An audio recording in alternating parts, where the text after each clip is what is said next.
Good evening, everyone. Thank you so much for being here today. It's special when members of the community come together because they care about what happens in this community. So every time that happens and I see people say, I'm going to take one of my evenings to come together and think about what's going on in my community and how I can be a part of its evolution and its wellness. So thank you for taking your Monday night to be here. My name is George Passmore. I'm a director at a place called Sources Community Resources. Show of hands, who here has heard of Sources? Okay, we're doing okay. Yeah, so I oversee a few programs like counseling and substance use services, child and youth and family services, as well as overdose prevention and peer support. So it's kind of in those latter two programs that I'm here today, and also as co-chair of the Tides of Change Community Action Team. So for those of you who don't know, we've had a community action team since 2018 to address the impact of the unregulated drug supply and the loss of life and harm due to that. So we want to bring the community together in order to really think about how is our community being impacted. But we wanted to go much broader tonight. And before I get into what we're here to talk about, I would like first to invite Kate, I believe, is coming up to do a land acknowledgement for us. Thank you, Kate.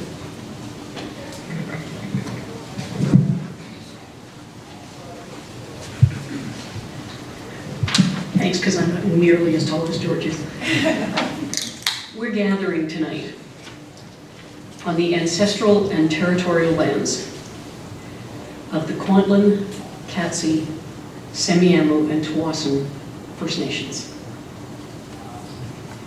And as I think about that, I realize that our community is on land that is someone else's home. And that prompts me to think about some of the things we're going to talk about tonight. Our forebears settled land that was someone else's home. Not just an encampment, but settlements that became villages, that became towns, that have become cities in someone else's home. And as I've carried that thought with me the last few days, it has brought a humility to me about the conversation we're going to have tonight. The community we name as ours is on someone else's land. And maybe as we hold that thought as a gathered part of the community tonight, we will find that humility comes to us as a gift. Thank you.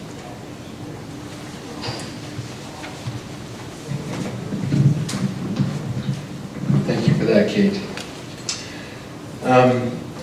So I've been fortunate enough to raise my family in this community, and so I have gratitude for those who have stewarded this land. And you know, when I think about community, I moved here because I thought this, of all the places in the Lower Mainland that I could have come to when my wife was pregnant with our first, I thought this place feels like it has community. There's connection here, you can feel it. It's beautiful, right? There's a reason why everyone here has chosen to live here. There's something unique about it. We're surrounded by the ocean. You know, we get a little more sunlight than the rest of the Lower Mainland. We're very blessed that way. And it's been developed in a way that people can feel like this is a place where they belong. And there are things to do with others. Right? There's a sense of participation. And so that's a beautiful thing. And yet we've all seen our community is changing profoundly. When I first moved here, there were no, I don't know what the tallest tower was, but it was not what we're seeing now. The traffic there was no Grandview when I moved here in 2002. That was all farmland. And So with the changes comes a lot of other shifts in our community, things we're not used to seeing. So I came to notice that a few years ago, there's certainly an increase in the number of folks who are unhoused in our community. And so it starts to change the complexion in some ways, things that we're just not used to. Now, I had a vantage point, having worked in the social services field for some time. I had a way of thinking about this. But as I talked to people who I know, I could hear another kind of concern rising. What does this mean for my community? I don't know if this feels comfortable for me. It's unfamiliar. So I think about how do we work with these changes in a growing community? What do we do with the growing pains of that? How do we ensure that this is actually a community for everybody who's in it? And that's not easy. So we're very blessed tonight to have some people with lived experience who can are going to share their stories to give us perspective. We're very, very blessed to have Dr. Kari Grain join us. So I'm going to read her bio here. So Dr. Kari Grain is the author of Critical Hope. She teaches at the UBC's Faculty of Education, where she leads the Adult Learning and Global Change program. In her ongoing community engaged scholarship, Kari is a Special Research Associate in Vancouver's Downtown East Side with SFU's Community Engaged Research Initiative. Her research in critical hope, experiential learning, adult education, and anti-racism has been featured in peer-reviewed journals, books, and podcasts. Dr. Grain believes that critical hope has the potential to be a vibrant pathway towards systemic and personal change. Vital to that process of transformation is an attunement to relational, emotional, creative, and vulnerable ways of being in the world with others. Kari lives on unceded Musqueam, Squamish, and Tsleil-Waututh territories, and we're blessed to have her with us today.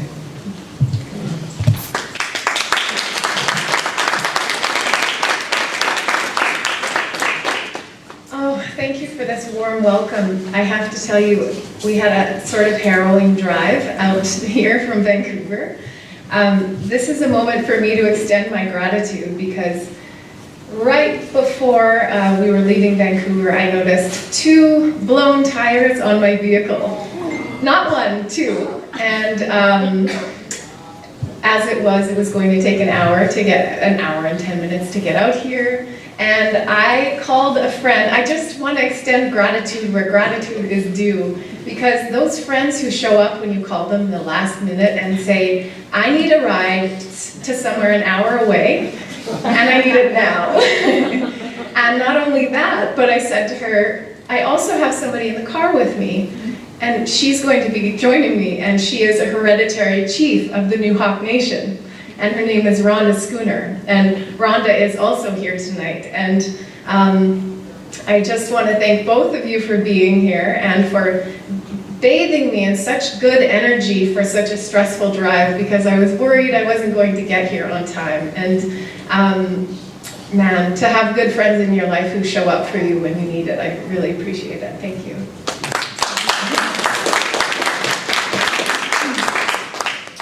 Also, more gratitude is due here. Thank you to Kate and Shauna and George and the other organizers of this event, especially the panelists who are joining us afterwards. And we're here with this aspiration of building a community for everyone. And part of that work is, I think, putting deep thought into something like a land acknowledgement.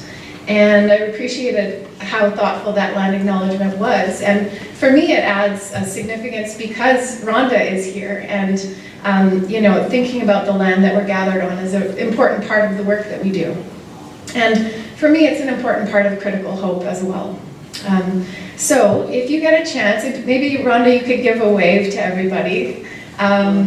So I met Rhonda when I was up on Newhawk territory. I was teaching a UBC course to our Indigenous cohort. So we have a teacher education program called MyTEP.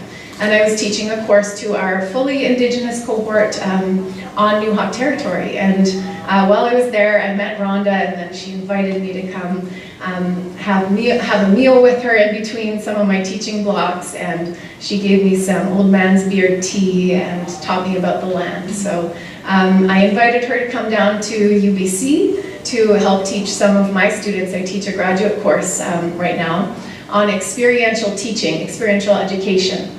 And one of the units is Indigenous pedagogies, and of course I'm not the person to teach that unit, so Rhonda was gracious enough to come down and teach that unit for us. So I'm excited for my students to meet you as well. If you do have a chance to talk to her tonight, please do. She will also be offering a bit of, at the end, sharing some of her reflections on what she witnessed here tonight, between what I'm sharing and then, of course, the dialogue that we'll be having. So thank you for being here, Rhonda. She really didn't have to come. I said, this is not part of the gig at all. You don't have to come. And she said, no, I would love to. So it's great. One of the teachings that Rhonda has shared with me is to call upon or to think about a few ancestors that have impacted our life paths. And when I do talks, I really try to situate myself in the place where I'm doing the talk and the community where we are. So I don't think the organizers, I don't think I even shared this with you in some of the lead-up meetings, but when my grandfather had finished his service in World War II, he was with the Royal Canadian Air Force, and he moved into a low-cost housing complex here in White Rock. And he lived here with his family, my grandmother and his mother. And he did that while he attended the University of British Columbia. And he became a high school English teacher. And then both of my parents would go on to have their first 2 children here in White Rock as well. But by the time I was born, they had moved to Kelowna. The family had moved to Kelowna, so I was not born here. But on a personal level, tonight feels special because my family and my ancestors have roots here. They might not be very deep, but I have a family history here. So that's a picture, as you might guess, of my grandfather, just as he had returned from World War II, and that's taken here in White Rock. So we have a few goals here today, and these goals I developed in partnership with the organizing committee, and I really enjoyed the process as we came together and brainstormed what do we need, what do we want to talk about together. And so first I'd like to offer an introductory exploration of critical hope, this idea that's in my book. And I'll share some examples of critical hope in action, so how it shows up, how I've witnessed it showing up for other people who are really able to cultivate change in their lives and in their communities. And then I'm going to offer some provocations on how you might use critical hope as a tool for working together here in White Rock and to develop a community for everybody. So in my book and in my own life, I have thought about the work of critical hope as this process of facing our brokenness and reimagining what healing means. Healing generally doesn't mean going back to the way things were before. In the past. So it often involves this hard work of imagining and laboring for something new, a new future, and a new kind of wholeness. What I heard from the organizers of this event, that our goal is to cultivate this community for everyone. So please, as I share some of my ideas tonight, keep this question in your mind. What would wholeness look like for this community? What does it look like for this community? So my deepest aspiration is that critical hope will be an idea or a framework that gives you the courage to face each other and to imagine this new future in a community that works for everybody. Before I go further, I wanted to share this concept that has helped me in the practice of critical hope. So Indigenous scholar Sean Wilson first wrote about this concept of relational accountability. And it was in the context of Indigenous research, and he said that knowledge is shared with all of creation. He encouraged this question in research, but also elsewhere. How am I fulfilling my role in this relationship? And it's a question that I return to often in all levels of my work, but also in my personal life as well. And I think it has particular significance in community building and in our conversation here tonight. So if we think about the White Rock community as an interconnected web of relationships, then how do each of us fulfill our unique role in that relationship? After all, relationships, it matters how we treat one another. It matters how we encounter our own triggers and our blind spots. It matters how we greet one another and whether we make eye contact or whether we look away. It matters how we make each other feel valued and how we apologize when we have wronged somebody else. So as part of the work we can do together this evening, I encourage you to ask this question of yourself. How am I fulfilling my role in this relationship with my community? This is a question that I often also ask my students when I teach. So for several years now, I have worked in the downtown east side a couple of times per week with Simon Fraser University's Community Engaged Research Initiative. So I also teach at UBC in the Faculty of Education. And one of the areas I've spent a lot of time on is community engaged learning and community engaged research.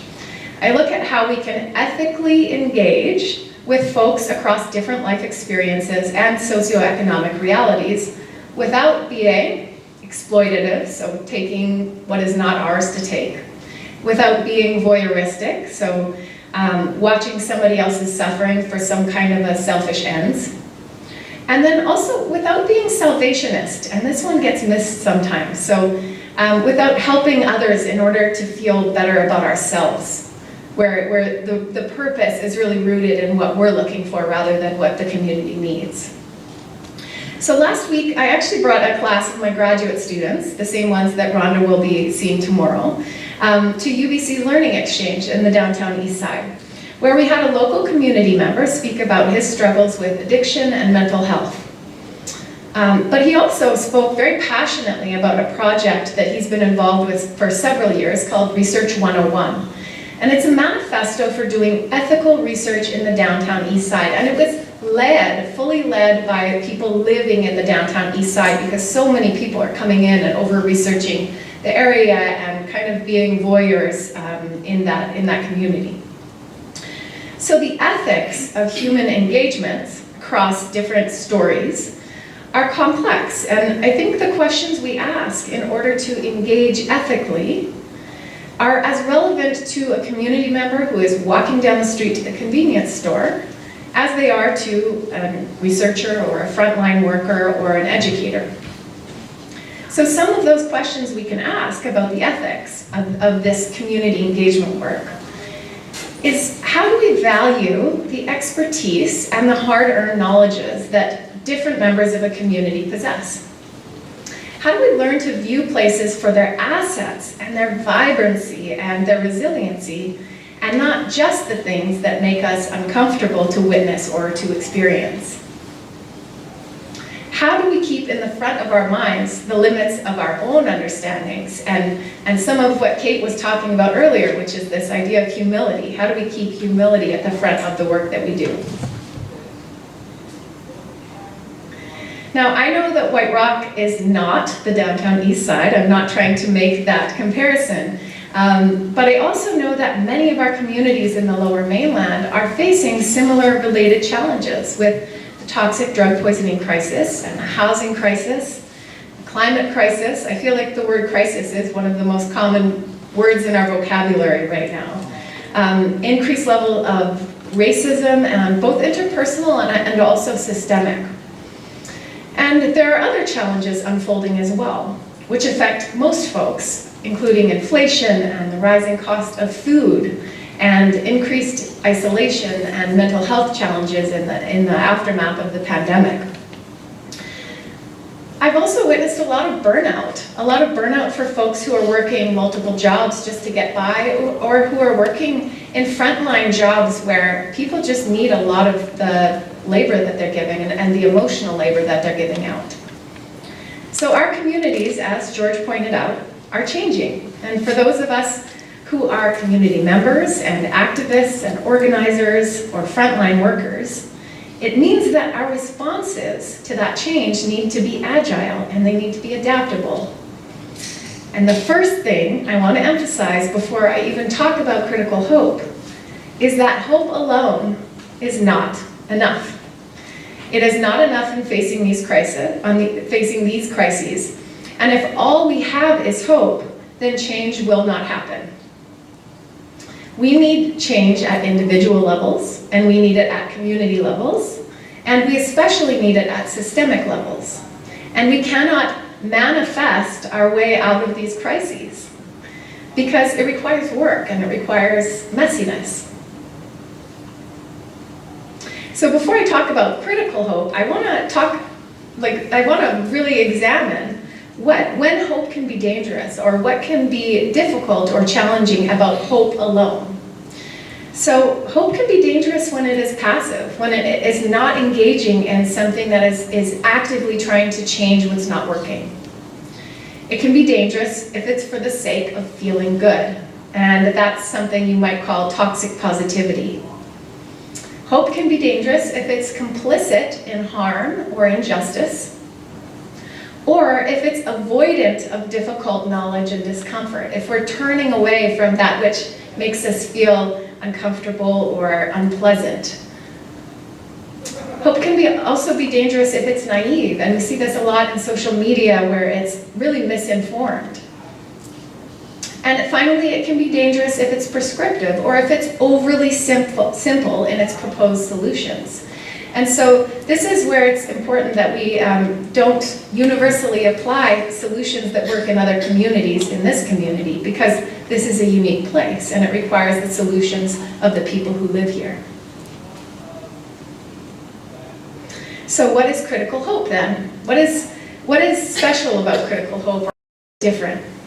The reason I was invited to this event, I think, was because Kate with Mindfully had read my book, and it's called Critical Hope, as I think folks have figured out already. And she really resonated with some of the ideas and the stories in those pages. So I have been finding that people across many sectors have been taking up the ideas of critical hope to help them navigate challenging circumstances in a way that's rooted in reality and avoids straying into the realm of toxic positivity.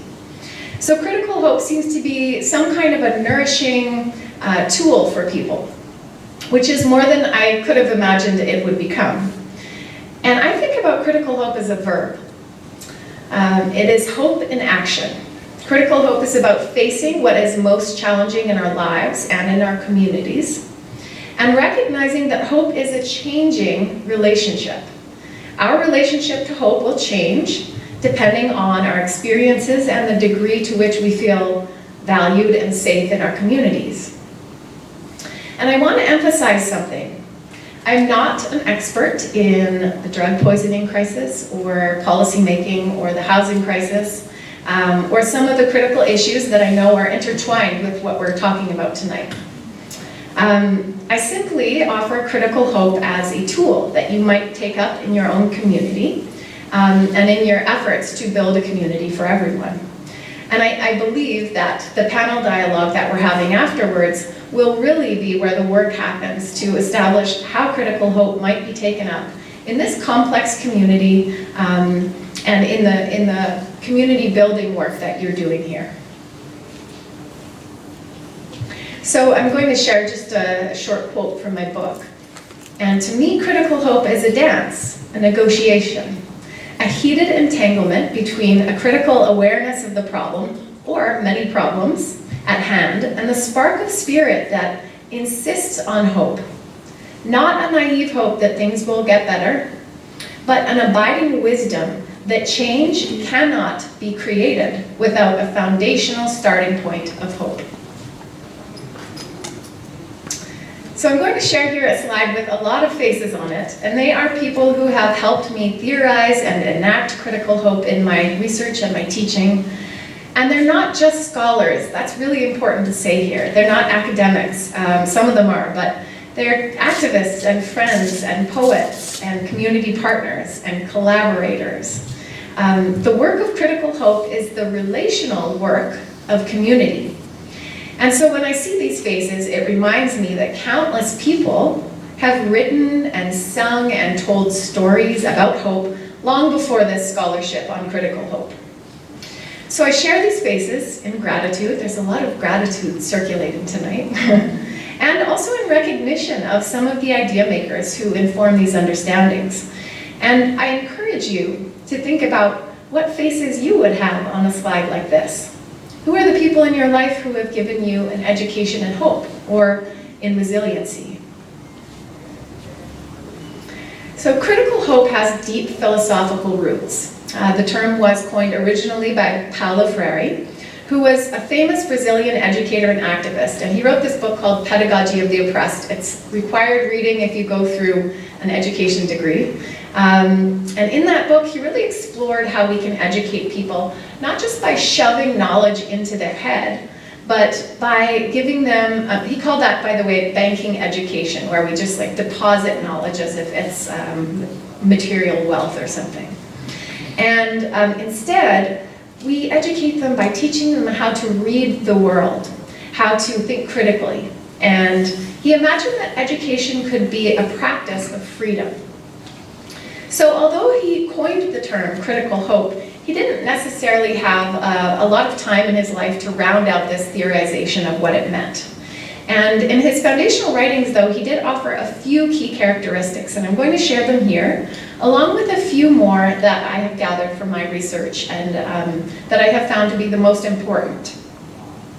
So, of course, critical hope is anchored in practice and a historical concreteness. So, historical concreteness kind of means that the material realities that we have or that we face, or that we exist as a part of, are the result of historical processes. So in other words, it's not just the present. I mean, we have a whole history behind us, and we've talked about the land and how history plays into the land that we're on. Critical hope is also characterized by politicity, and that means it's the characteristic of being political. And I'm going to explain a little bit more about why and how critical hope is political. It's also rooted in this idea of the unfinished human being. So Paulo Freire believed that humans are always incomplete and always in the process of learning and becoming. And critical hope was to Freire a celebration of the human capacity to enact change. So you see, a lot of this work around critical hope is geared toward the idea of change at systemic and personal levels. And he also talked about imagination. So imagination is linked to this very action-oriented work of generating change. And I want to add here, sometimes when we talk about action-oriented, people think that it's only the stuff that involves a lot of movement. And intentional listening is an action as well. Sometimes we forget about the value of stillness and reflection and listening in being an active person to change systems. And other folks have also contributed ideas to critical hope. I think one of the core things that I'd like you to take away is that it's an ever-changing relationship. And so that relationship to hope is dependent truly on context and the moment in time that you find yourself in. And feminist scholars have contributed to this field as well. And they talk a lot about how critical hope involves this hospitality towards difficult emotions like grief and anger and guilt. And so I don't just mean like tolerance of difficult emotions, but true hospitality, where you treat them as a guest and see what you can learn from them. And finally, here's this word again, humility. There is humility in critical hope, and it is curious. It asks questions rather than trying to offer answers. So in the process of writing my book, of course, I did draw on some of Paulo Freire's ideas, but I also did a lot of research on the topic of hope more broadly. And the research spanned across social work and medicine and neuroscience and education, of course, but it also involved talking to poets and musicians and elders and people who I just admired for the ways they cultivate change in their own communities. So through that research and those conversations, I developed a set of 7 principles of critical hope. And I don't have time, lucky you, to go through all 7 of them tonight in depth. But I did want to read them out for you and then just touch on, I'll go into a little bit more depth on 3 of them. And those are the ones I put a star beside. So this first principle is based on something that Paulo Freire wrote, and I've mentioned already, but that hope alone is not enough. It gestures to the importance of that which is critical in critical hope. So it's critical in multifaceted ways. So this word means something different to most people you talk to, which I find to be quite interesting. It can be critical in that it's important, or also that it's urgent. It can be critical because it involves a critique of hope alone, or a critique of systems that are not working for everybody. And it is bound up in systems of power. So the rest of the principles, principle number 2, is that it's not just something you have, it's something you practice. So I've talked about it being kind of a verb, this action, movement-oriented. Number 3, it's messy and uncomfortable and full of contradictions.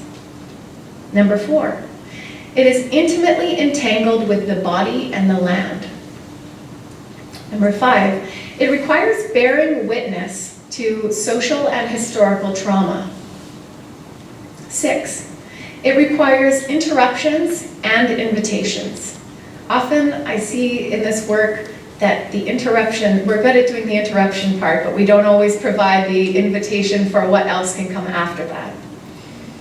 I saw quite a few nodding heads when I said that. I really thrive on those kinds of things. And then finally, number 7, anger and grief have a seat at the table, that idea of hospitality. So I'd like to talk a little bit more in depth on principle number 3. So of course, critical hope is messy, uncomfortable, and full of contradictions. Now, when I was writing, I found that I kept using this one word, and the word was grapple. And I thought, why am I using this word so much? What is so appropriate about this word, grappling with hope? And so I looked into the etymology of it, and I looked at the history of this word, and it actually shows up in the 13th century English as a noun. So a grapple was originally an iron or metal hook that was used to catch onto something or to hold something together. And it was often used in naval battles to anchor a ship. And then in the 15th century, grapple became a verb with both physical and conceptual meanings. So to grapple was to struggle in close contact with something. I can grapple with an opponent in the boxing ring, and by keeping them close to me. But I can also grapple with my conscience while I make an important decision. Why is grappling so important to the work of critical hope? Well, it implies this shifting relationship. It is a struggle in close contact. So I hold on to hope, but I also experience this grinding and grating against it as my ship sinks into a swell, and the world around me is continuously changing. And the seas around me transform from stormy or shift to calm. And as that happens, my relationship to hope is always changing as well. To grapple with hope is to recognize the fluidity of everything that surrounds me. And there will be times during my journey that grappling with hope is quite peaceful and it's not a problem. And there will also be times when this rope and the hook that link me to hope are strained and jerky and out of sync. And in those moments, holding hope too close can become a liability, because in stormy conditions, it can damage me or gouge a hole in my exterior, or it can tug me in a direction I'm not prepared to go. But this process of grappling is essential, because it creates the relational link between me and this thing. But this perpetual state of change makes critical hope uncomfortable and, of course, full of tension. It creates messy situations.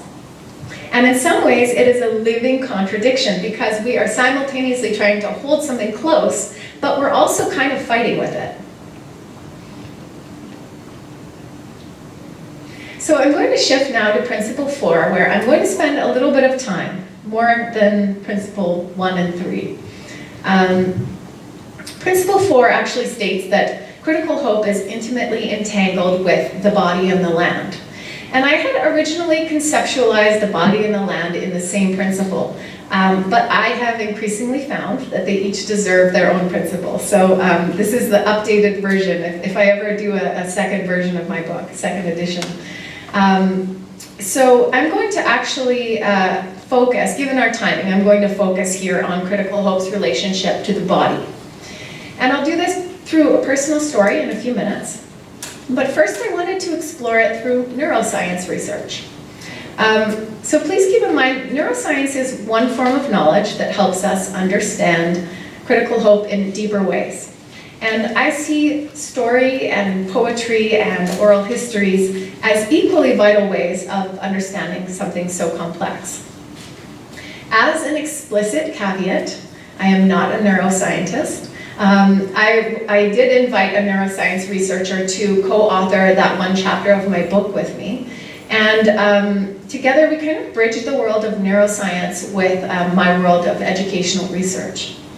And I also, in this process, consulted with a forensic psychiatrist who really helped me to refine the concepts and how I explain them. So, hope has a physical basis as well as an existential one. From a neurobiological perspective, hope is a complex process requiring the analysis of the past and the present and projecting into the future a positive or acceptable outcome. And it leads to this feeling that things will be okay or even good. Critical hope in this context leads us to effective actions towards a future that we see as optimal. Hope requires a number of brain regions, including the ventromedial prefrontal cortex, that red area. And it's an area that's involved in long-term decision-making and processing reward, processing positive emotions and problem-solving. And it can also be thought of as the control center of the brain. It also involves the amygdala. Now, the amygdala is this little almond-shaped area involved in directing resources for immediate survival. It's sometimes thought about as the alarm center of the brain, and it's responsible for survival instincts like running away or preparing to fight. Hope is most accessible, this is important, hope is most accessible when the amygdala, the alarm center, is down-regulated, and when the prefrontal cortex is engaged. So in order for that to happen in the brain, a person needs to feel safe and calm. If they don't feel safe and calm, they have less access to the prefrontal cortex because their brain is actually using its resources on the amygdala, the alarm center. So building on this, I promise this is the most academic part of my talk, and then I'll move on to more stories again. But building on this, polyvagal theory, which was developed by Stephen Porges, it shows that unsafe environments and interactions can actually create physical barriers to hopefulness within the body. And anything that creates a barrier to hopefulness can also create a barrier to individual and even systemic change that a person is seeking. In order for humans to imagine a future possibility, we need to access the areas of the brain that coordinate future-oriented activity. So in other words, the prefrontal cortex. And the prefrontal cortex is also the part of the brain that allows us to conjure up scenarios that don't yet exist, or to envision an outcome or several outcomes. In other words, it's the imagination station. This ability to imagine more than one path forward helps us to become more resilient because it allows us to envision obstacles in advance and more effectively find ways around them. So, when we experience relative calm and safety, we have more access to the brain regions that allow for setting and achieving goals, which increases our sense of agency. The prefrontal cortex is therefore a vital part of our neurobiological toolkit for generating hope and having agency. So what might all of this mean for critical hope? Well, we know that critical hope involves more than just hope. It also involves action and politicity, or the characteristic of being political, and working toward goals that enhance equity and justice.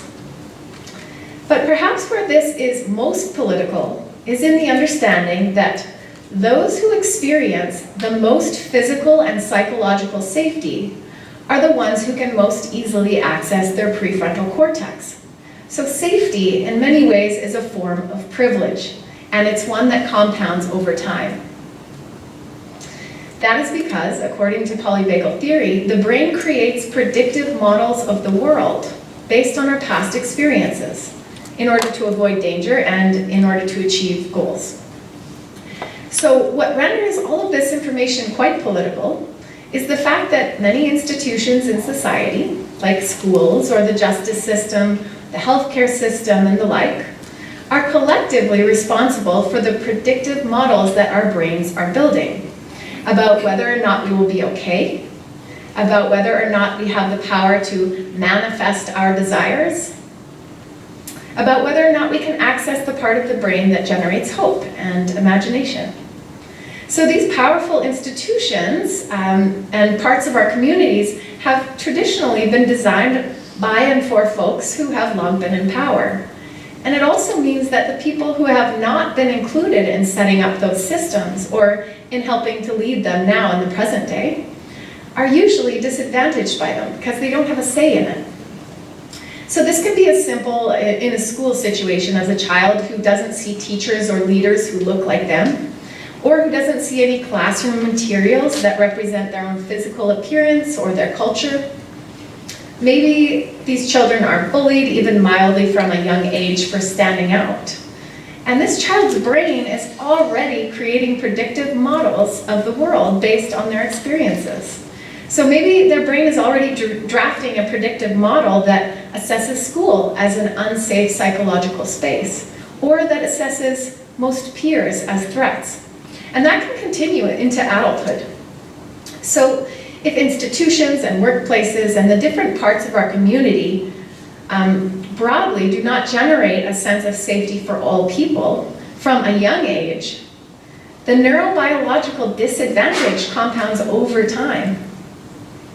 And as we know, some of the people who experience ongoing systemic violence, for them there is no such thing as a safe space within certain schools or workplaces or community settings.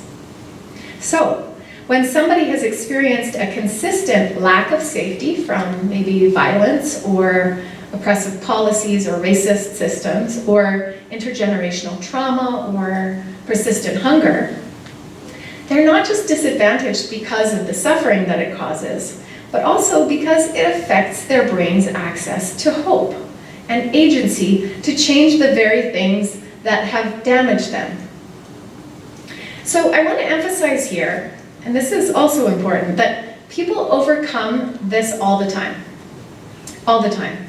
There are countless examples of people who beat the odds, people who have grown up with trauma or who live in unsafe neighborhoods or are they're consistently able to push through systemic injustice and to generate hope and generate change in their communities. In many of these cases, there is a healthy dose of reasonable anger that colludes with hope in order to create change. Many factors can increase the likelihood of this positive outcome happening. People find communities of solidarity, individuals and places of safety, and some people are even able to use their trauma as a springboard for success. But the difference is that they have to work exponentially harder to change the predictive models that their brain has built based on years of experience. So as members of a community, regardless of what role you play in this community, you have the opportunity to help people access or to see the power that they hold for their own future. The interactions that you have with someone in your community can actually help their brains to create predictive models of the world in a way that ever so slightly helps them access hope and agency. So I hope I've managed to explain how even the neuroscience of critical hope has something that is highly political about it and highly relational.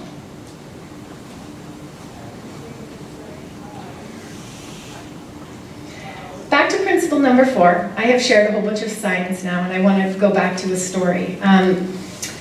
So my doctoral research was to examine, I'm not going to get deeply into my doctoral research and what it was, but it was to examine how a Ugandan community had been impacted by 10 or more years of an education program in their village.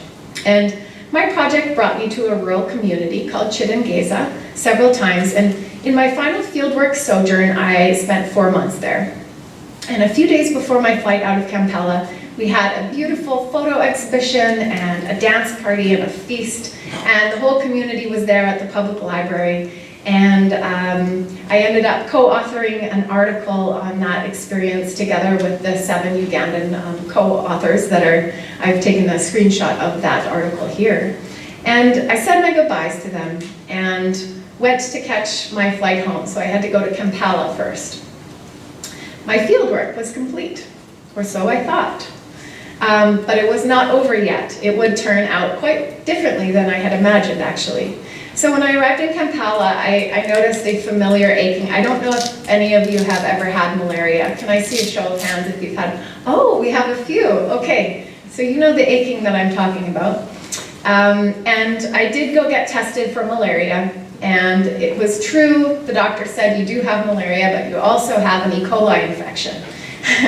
And he gave me a bunch of medicine, and he said, you better hunker down for a few days because it's going to be rough. And at some point while I was staying in my hostel, I had to venture down to the restaurant of my hostel and try to eat something. And I had this moment where I looked down at my chest and I was quite alarmed because it felt like my heart had stopped beating. And I've been assured by doctors that's not actually what happened, because they said you would be dead right away. But that's truly how it felt, and I thought I was dying. And my first thought was that I had to get out of the restaurant and not be around people when it happened. And that's the last thing I remember. So according to witnesses, I got up at full speed and went to run out of the restaurant, but I fainted in the middle of a crowded restaurant and fell face first onto a tiled floor. And in my fall, I fractured my chin right down the middle, and I broke my jaw in 2 other places, and I broke several teeth, and I fractured both of my hands in 3 places total. I just sort of had fallen awkwardly on them, and I chipped my kneecap, and my chin was split open down to the bone. Sorry for all these graphic details, but it's worth, it'll have a point.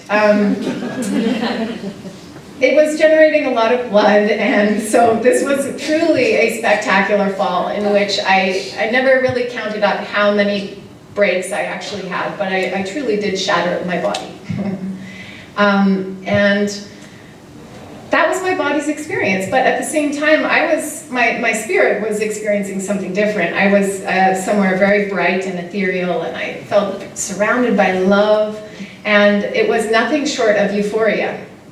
And until the moment when I regained consciousness, it became quite unpleasant when that happened. And I awoke to this crowd of a dozen people gathered around me, asking me if I knew my name, if I knew where I was. And since I was on my own, nobody really knew what my story was.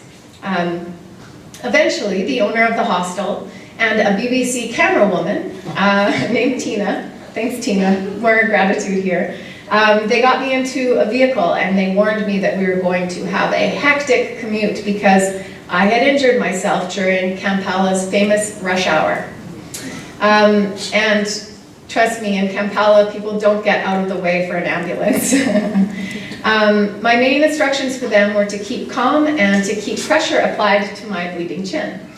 So en route, Tina began to make phone calls to the people who needed to know. She called my family and my university and my friend in the Ugandan village where I had been living. And little did I know in that moment that layers upon layers of social and structural safety netting were emerging beneath me. And various forms of privilege and also loving relationships were being activated. UBC was mobilizing to figure out how to fly me home or if I needed to have a doctor pick me up. And my parents were considering flying to come get me in person because you never stop being their baby, even as a grown-up.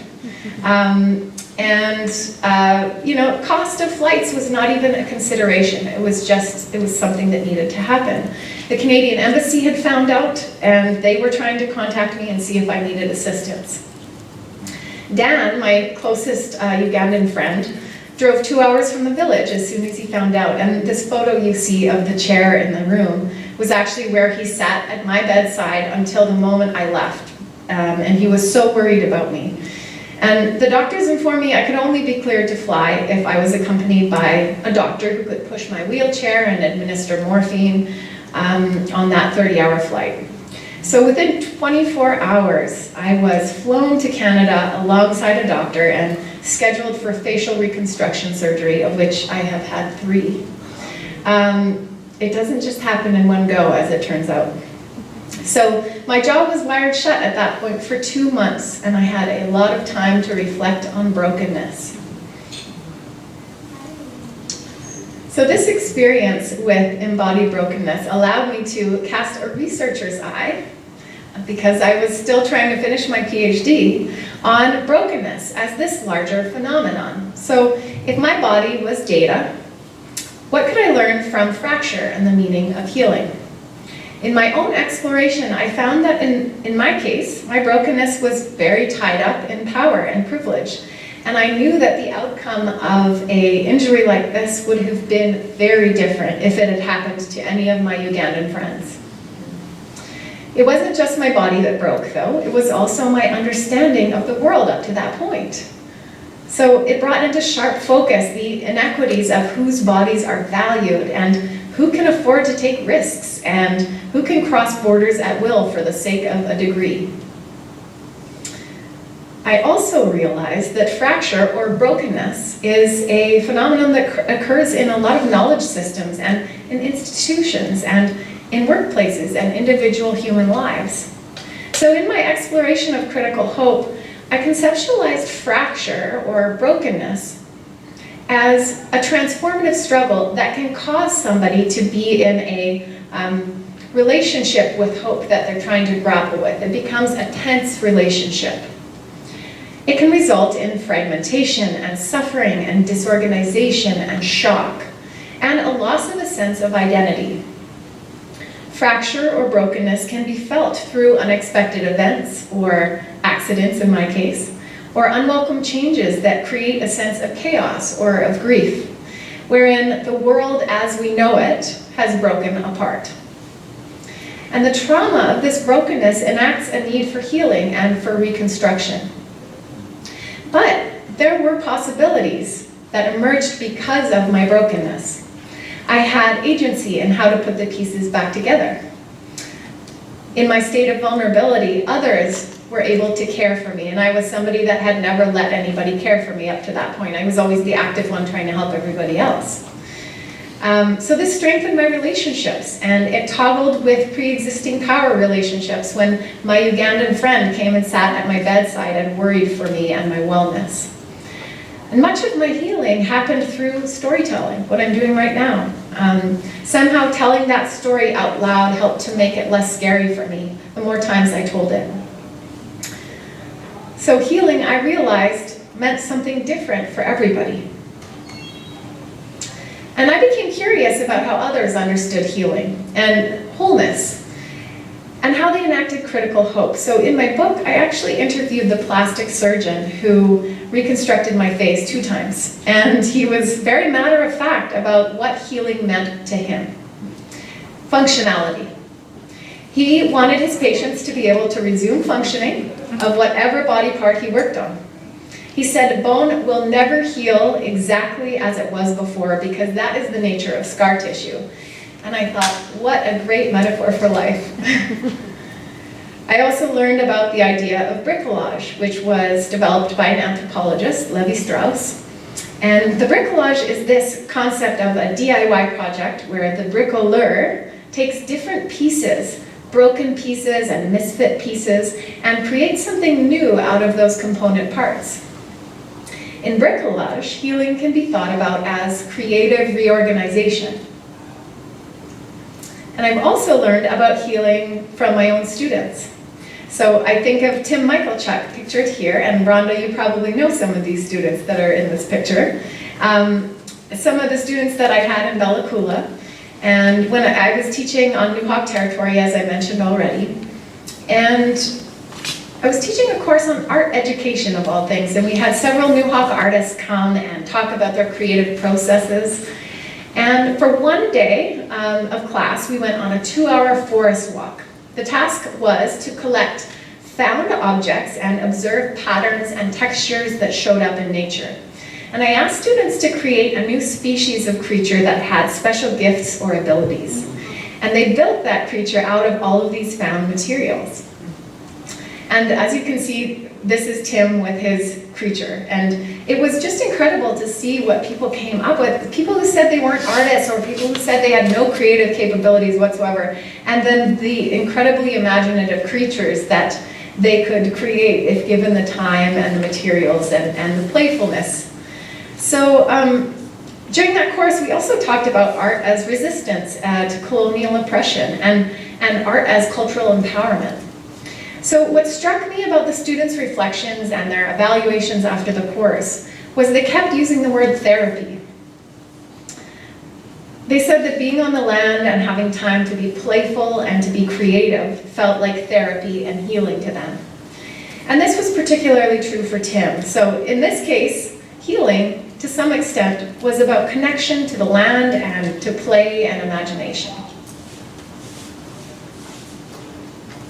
One of the folks I interviewed in my book is Kari McClelland. I'm not sure if you've heard of him, but he's a friend and he's an activist and a really gifted facilitator. But he's probably most well known because CBC did a documentary about him and an album, a project that he undertook. So for Kari's project called Freedom Singer, he traced the journey of his great-great-great-grandmother Kizzy on her journey out of slavery and into Canada. And his creative goal was to learn about the music that might have accompanied her and record an album based on that ancestral inspiration. So when I talked to him about critical hope, he brought up this idea of the beautiful struggle. And that's a concept from Ta-Nehisi Coates, who's a writer. And the fact that as a black man, for him, his hopefulness could not be premised on an attachment to a specific outcome. Instead, he said it's about this beautiful struggle that you experience alongside your community, in solidarity, no matter what the outcome is. And healing for him really came from this idea of the beautiful struggle and the solidarity that can be created in being in that together. So the last example I want to give about healing involves Gloria Anzaldúa. And she has this notion called the Koyal Shauki imperative, which really ignited my imagination when I was writing this book and ever since then. I've been trying to read as much as I can about her work. She passed away in the 90s, but Koyal Shauki was the Aztec goddess of the moon and the stars. As the creation story goes, she tried to lead this rebellion against the gods, and it angered her brother, and he killed her and threw her body down the mountain. And as her body fell down the mountain, it broke into 1,000,000 pieces, and those pieces bounced up into the sky and became the stars. And he took her head and chucked it up into the sky, and that head became the moon. Now, obviously, this is a terribly gruesome story, but it kind of reflects the violence that Gloria Anzaldúa often wrote about as a queer Chicana woman.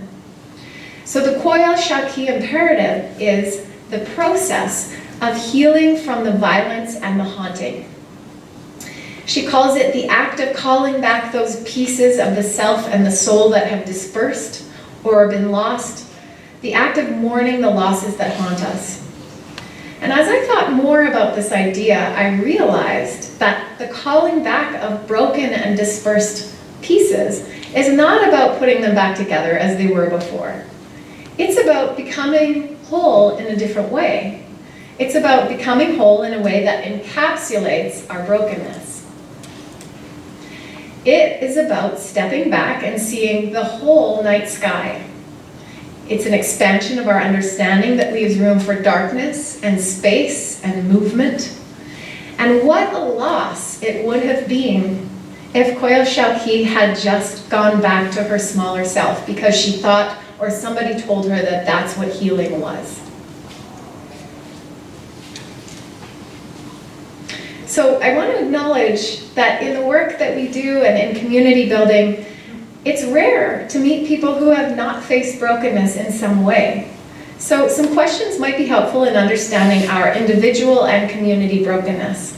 And the first I want to ask is, what is the brokenness that you're facing which strains your relationship to hope?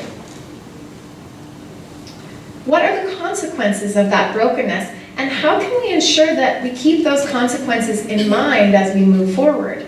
Because to ignore those consequences is to sweep them under the rug, and that is a version of toxic positivity. So keeping them at the front of mind is important. But then also, we can ask ourselves, what are the possibilities that arise from this brokenness? And we often forget this one, because not everything is broken. What is not broken? And what are the things that you want to preserve and fortify and make stronger? So, in the face of brokenness, I want to ask you, what does healing or wholeness look like or feel like for you in the important issues that you face in this community? So, did I go too fast? Many of you are taking photos of these slides, and I saw quite a few people. Okay, I'm going to put it there for a moment so you can get your shot.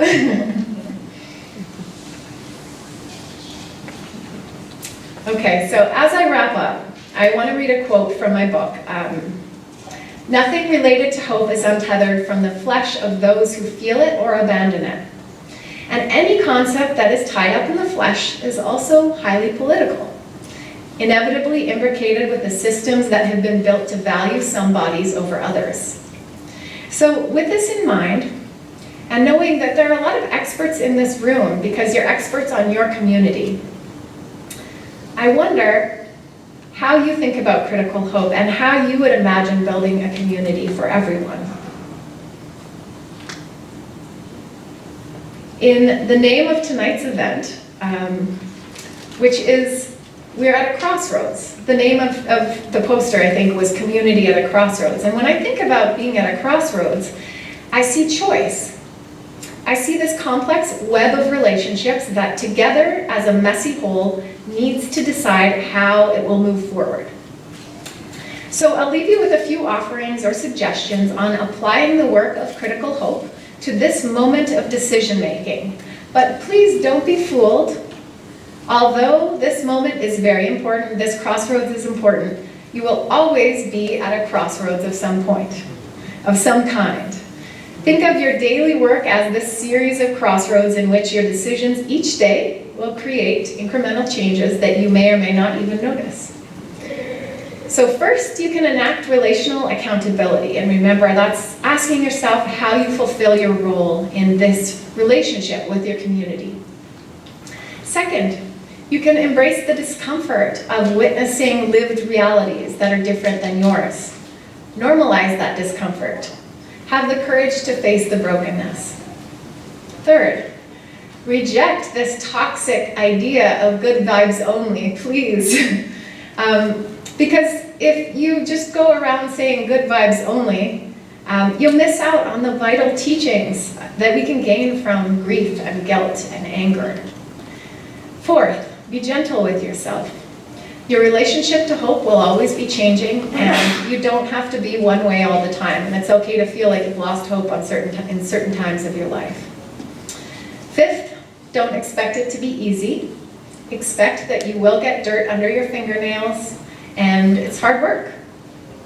Sixth, remember that how you treat others, whether that's at work or on the street or in your family, how you make others feel is literally making an impact on their brain's predictive models of the world, and therefore their access to hope and agency. And finally, every community is unique. So decide for yourselves what your version of wholeness and healing looks like. White Rock is a unique community, and the people who will be most foundational to its success are already here. And there are probably many of them in this room. And they're the people who understand the vibrancy and the complexity of this place. So I'm just going to close with a poem that I included in my PhD dissertation. We are not just broken beams and rubble, nor are we chiseled perfection. We are the moment they lock eyes. We are the people with dust under our fingernails. We are the taste of blood and the voices that decorate the soundscape with urgency and care. We are neither beauty nor ruin, but the insatiable love that keeps them dancing.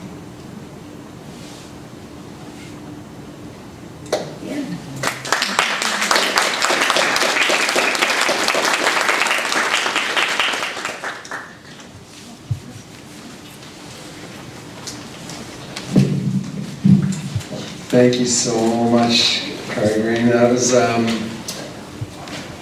quite a journey, and to digest so much richness into a short presentation. Thank you so much for doing that for us, as you are helping us to imagine a way of being together and a way forward.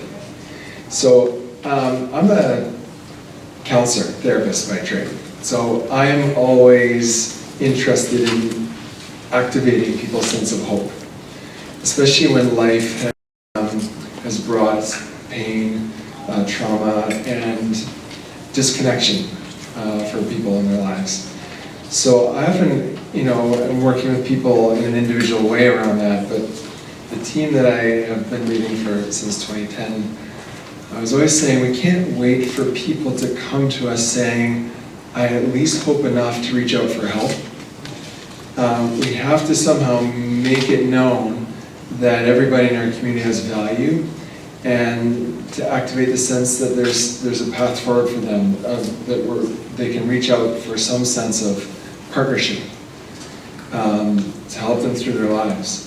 So I'm often saying to them, the community is our client. Right? So how do we activate hope for the entire community, especially those who have maybe felt marginalized or not a part of, and maybe for much of their lives. So, I appreciate, I was reflecting on a whole number of things as you were talking, and so I'm hoping that we can reflect together here. So, before I invite the panel up, I'm going to let you know that there's an opportunity for you to engage tonight with some questions. So if anyone has a phone or some way to get on the internet, there's a website called slido.com. That's SLIDO.com. And if you've never been on it, it's pretty cool. It's very easy. And it's a way of posing questions to us, to the people on the panel, that we can reflect on together. So if you get onto slido.com, there's a number that we should, I don't know how to get it so that you can, yeah, Sean, I don't know how we might write this up somewhere, but it's 217. No, there's no whiteboard.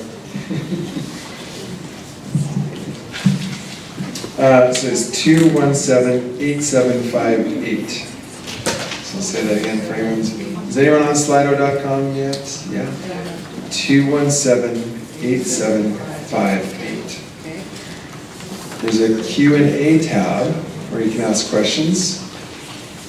And then at the end, there's a poll question where you can give feedback about tonight. So again, that's 217-8758, and that'll take us to tonight's gathering. Okay. So, does anybody need that number again? 217-8758. It's on the handout as well. That's helpful. Okay. So, before I ask the panel to come up, I was just thinking about the people who have decided that they are willing to share their stories with us tonight. And I think about, there's a couple of types of compassion that we can offer people. And it's the compassion that can make the imaginative leap into someone else's experience and understand how is it this person got to a certain point in their life where maybe they lost hope or they were in the struggle with hope. That's better language, struggle with hope. But there's also a compassion of possibility, where we can, as we encounter someone, we can imagine what could be possible for this person's life. And how do we have a relational accountability around that? Right? So that we are hopefully part of impacting that person's brain so that it can come alive with hope and wrestle with it in a good way. So each of the people who are coming up here have wrestled with hope and have had points in their lives when they needed to reimagine their path forward and needed some partnership in that. So I'd like to invite Ryan, Phil, and Kate up to the front.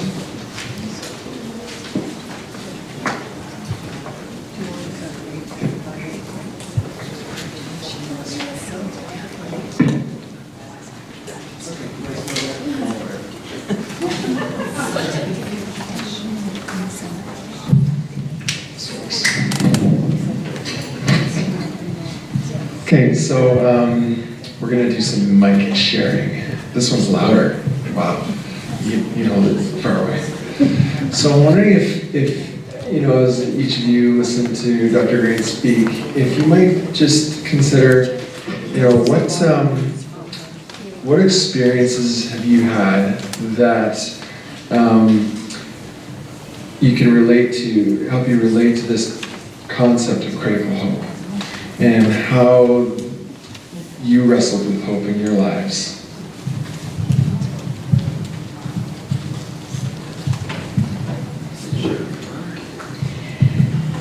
I'm Kate Morgan. I live here in White Rock, and mental health and wellness coach, and I'm also the executive director of an organization called Mindfully, and we do mental health training here in town. I think one of the words that stood out to me the most when I first encountered Kari's book and then in her talk tonight is the word messy, and how I think in some ways we would even like our health and our healing to come to us sort of prepackaged and microwavable and available in a few moments. And when that isn't possible, we take sometimes a different look. The story that I've been thinking about as I pondered this event tonight,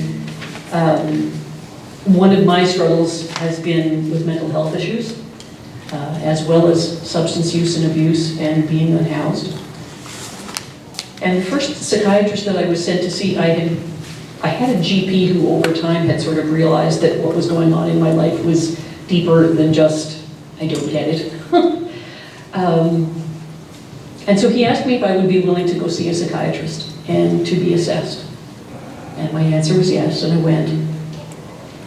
And I didn't find out until years later that after that assessment, the psychiatrist that I had seen called my doctor and said, if we can keep her alive for 5 years, I guess that's a win. And that's all he saw.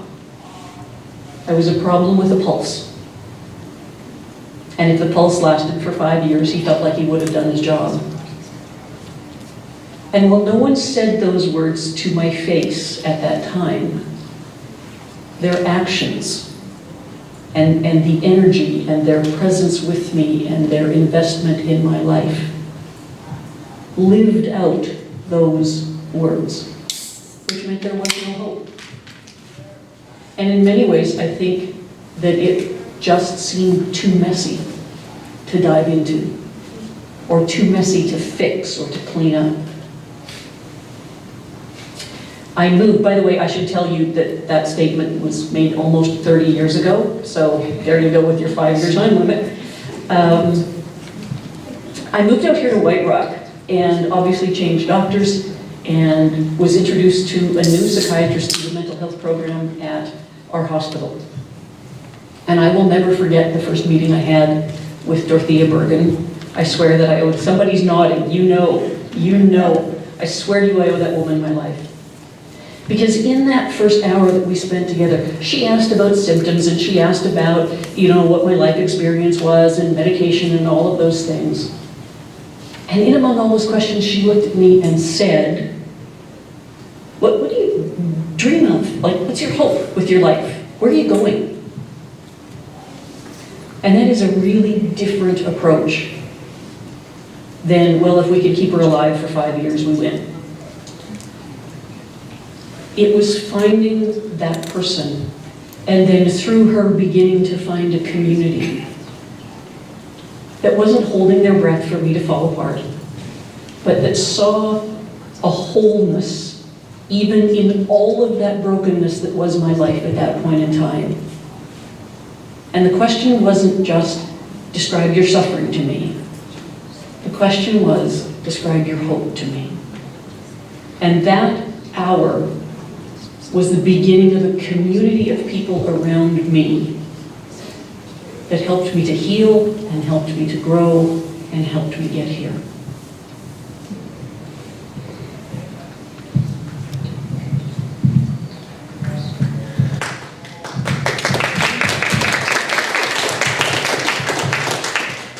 My name is Bill Christophic.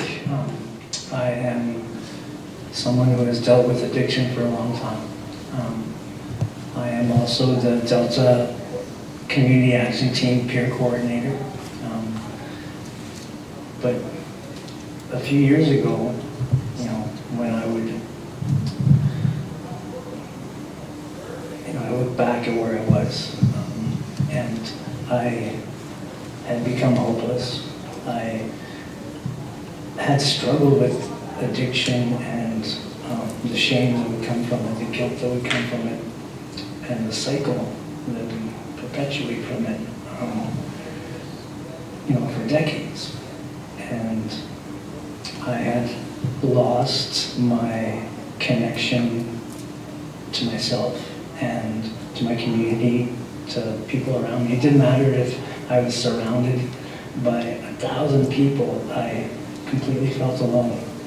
And it wasn't until there was a moment, I spoke about this to a few people before today, before this presentation, but there was a moment when I was on the downtown east side, and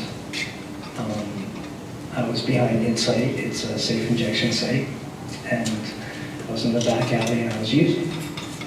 And it was mid-October, and it was raining, it was cold, and there was a woman that walked by me, and she was barefoot, and she had shorts on, and a t-shirt, and a blanket over her head. And she made it about halfway up the alley, and she saw someone else, another woman that was there that was passed out. And she walked over to her, she took off her blanket, and she put it over. She walked away. And the woman she covered will never know who put a blanket on her.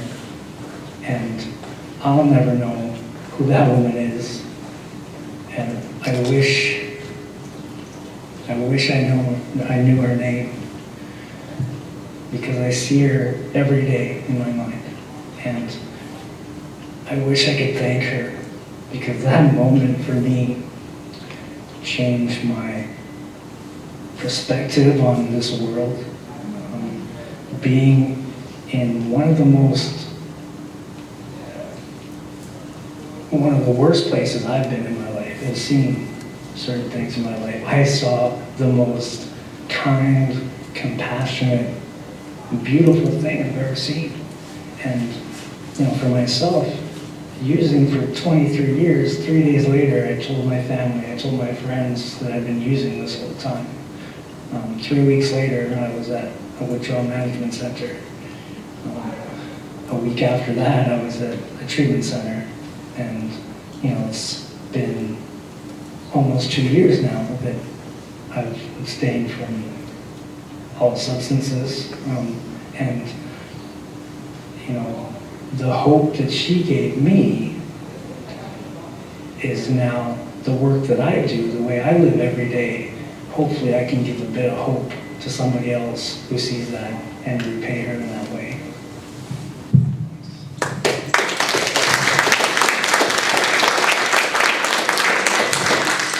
Hi, my name is Ryan. My experience with hope is very similar. I had addiction for long years. It was really hard to get out of for myself because I lost hope. I just didn't see any. You can try this one instead. Hello. Yes, thank you. So just like I lost hope, right? And in that spot I was in, I kept on just trying to find hope, and I couldn't find it. And I got to the point myself personally where it became a bit of a mental health problem. So I came into depression, very hardcore depression, to the point where I was thinking about ending my own life. And kind of what gave me the hope in myself was just the community itself, people here in White Rock group. I know it's Sources, but they're able to show me a different light and actually give me hope. And the talk I had with them made me believe that there was something more and that I could do something changed. And this was about 3 or 4 years ago. And with that talk and discussion, I was willing to go into treatment and detox and kind of just work on myself with that. But another kind of story I wanted to quickly explain is just, I remember around the same time, I was struggling just to grab some food for my work shift. And this, my car got declined or something like that, and this lady just came up and she was like, I got that for you, and she covered it. And things like that just went a long way, because I'm like, maybe not, maybe we all are like humans. We all should be kind of working together in this community, and how much like little actions of kindness can go a long ways. And where I'm at now is I'm actually out there on the community doing outreach, which is where we try to make connections with people with lived experience, give them out harm reduction and food, and just really give them hope too. And really learn to work with everyone here in this community, and we can all work on our hope together with our times, right? And yeah.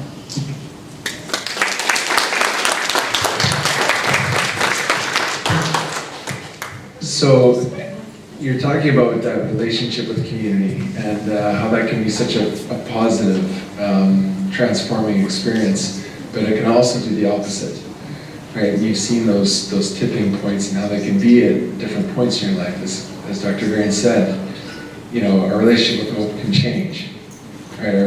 Our context can change. Because Ryan, in knowing you, I can imagine that when things were the hardest, you probably couldn't have imagined what you'd be doing in school right now. Yeah. I don't know if you want to speak to that. Yeah, it's hard to say. I would not think I'd be here right now. I don't think I would have a place right now. I don't think I would be going to school right now, like going for a degree, trying to, sorry, for a bachelor's, thank you. And doing really well, right? Getting B's and A's, and that's never been me. I've always struggled with that stuff, right? So, like, oh, it's not a C. So, but yeah, just I got that, and the importance of the community was helped me get there. What are you studying? I'm studying marketing, but management side of it. Yeah. So I even think about the school community and how it engenders a sense of can a student imagine, what's possible? Or do they already start to get this identity of oh, no, I'm not going to be, I can't be successful in school, that's not me, right? So it's amazing how an identity has emerged for you over the last several years. Yeah. So I'm interested in just hearing from each person about what have been some experiences that engendered a sense of belonging where you felt a part of the community, and maybe times when it was not that way for you, and what that's like. We'll start at the other end this time. Oh no, okay. That's a good question. I just I usually need time to think about those things. Can I pass it? Whichever one. There we Go go. that way. Let's keep back.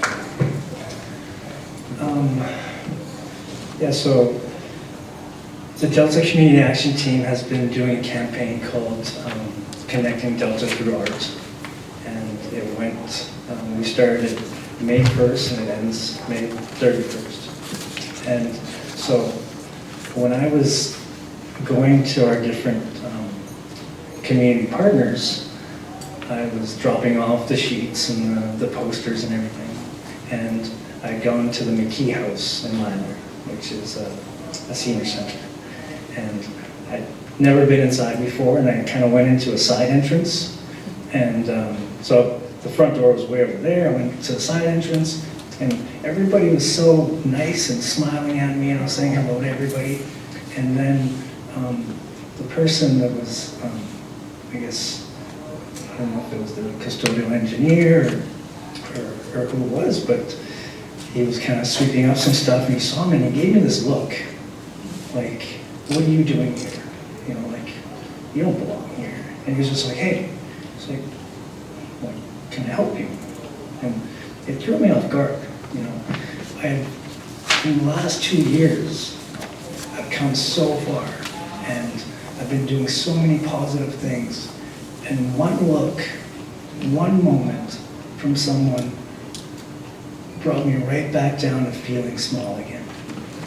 And, you know, he asked me what I was doing there, and I showed him the poster, and he didn't even let me finish the sentence. He was like, oh, it's over there, you know, the front desk over there. And kind of just dismissed me, and I walked away, and I didn't realize it until I walked back to my car, and the feelings that kind of came up.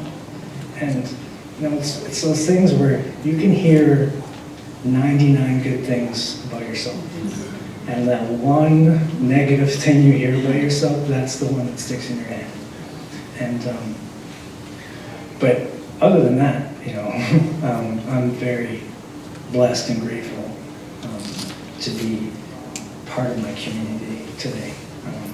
To be someone that goes out and speaks to people and connects with people and just invites conversation, seeing what people need or if they need help, you know, those, you know, a sense of belonging, community. For me, is just random acts of kindness. When you see that, it also gives me hope when I see those things. Yeah, I'm just really grateful for community.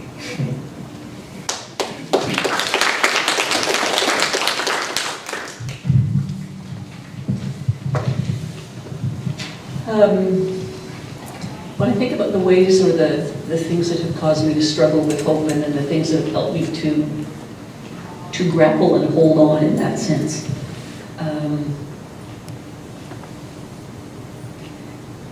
one of the really biggest challenges that I face is my life will never live up to any of the sort of societal rules about what makes a good life.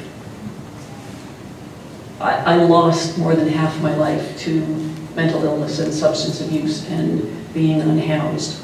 So I will never own a home. I will never have an investment portfolio. Those are just closed doors to me. And for all that I know that I have overcome and all of the progress I've made and the growth I've experienced, a little bit the same story. It takes one person, and I heard this not that long ago. Somebody said to me, it's really too bad you wasted so much of your life. Boy, that's not how I see it. But even as I say that now, I can feel how sharp those words are and how deeply they affect me. Because there really is a standard for success in our world that I have no chance of ever meeting, and I know it. And so hope has asked me a couple of things. He's asked me to redefine success. What am I aiming for? Who do I want to be? And then it's asked me to be loyal, I think, to that vision, to my own vision of success, what my life means, where I'm going. And along the way, it's the people who have been able to see the struggle and see the growth, and not in big ways necessarily, but just in small ways, have noticed a hard day that I made it through, have noticed the responsibility of staying in touch with doctors and people I need to manage my mental health, those kinds of things. When somebody just notices, doesn't make a big deal out of it, but just notices. Those are the reinforcements that help me to feel hopeful in my community and in my relationships.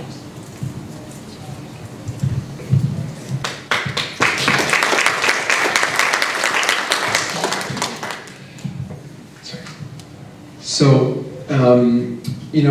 Right. what's that?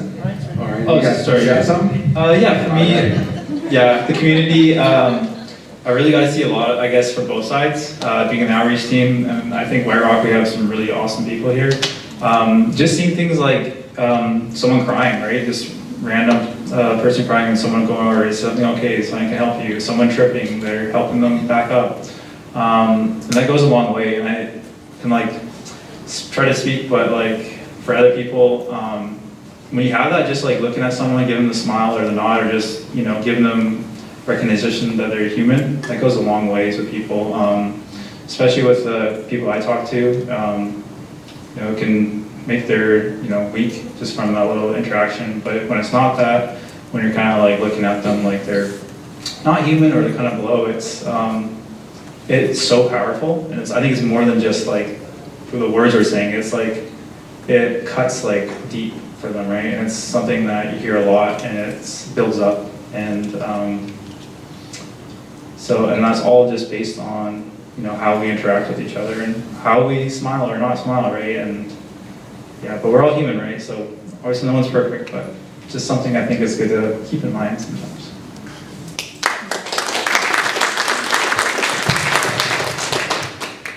So as as this talk tonight is about community at Crossroads, things are changing here, right? There are more people unhoused. There's more people struggling with substance use and mental health, and people struggling, and everyone's got a different story. So for each of you, when you were in your biggest struggle, what would you have wished that the community could have understood about you at that time?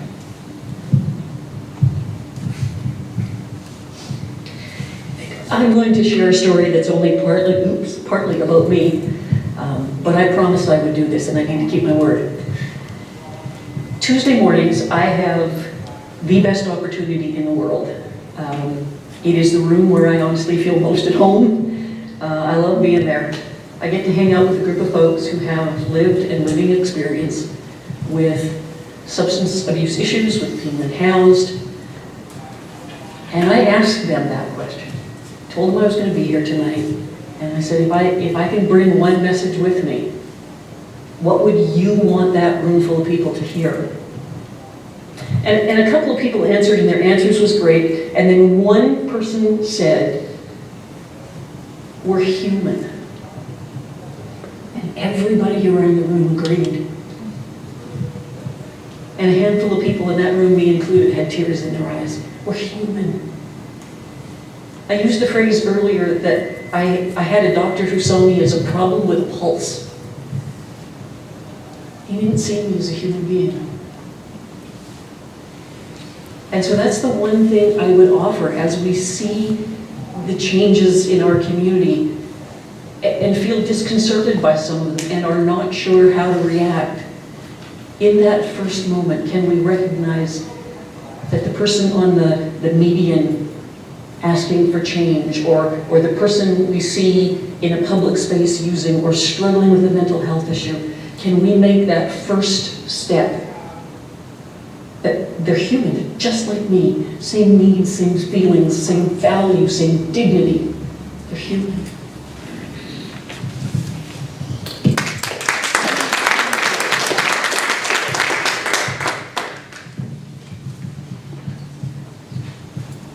Yeah, I'd like to echo that too. Well put, perfectly put. you know, for myself, you know, I came from loving parents, a great home.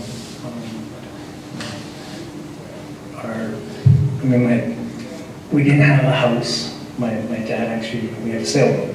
We lived on a sailboat for 20 years. And you know, it wasn't a house, but it was a home. And you know, down 4 or 5 boats from us is the mayor of Delta. Didn't matter where I came from or what I did before, but you know, I ended up in some of the worst places, you know, you can think of. And you know, sometimes you'll see people. You know, when I was on the downtown east side, you'd see individuals laying across the street, and people would just be walking over them. And there was one time that there was police there. There was police there, and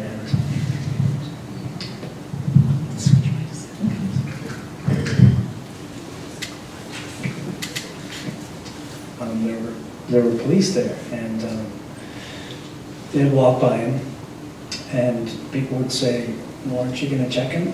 And they just said, "Oh no, we checked him a while ago, but we've been sitting there for a while, and nobody had checked him."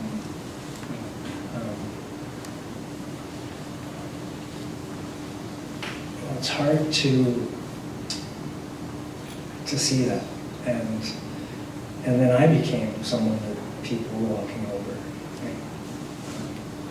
And it's funny, the community out there that, you know, the woman that put the blanket on the other woman. You know, one day I was on the street and I woke up, it was raining, and someone had put a plastic bag over me just to keep me a little warmer and not wet. And you know, those moments, you know, they're tough to remember and tough to talk about sometimes. But you know, all those individuals, you know, they're working, and you know, a little bit of care and attention for everybody goes so far.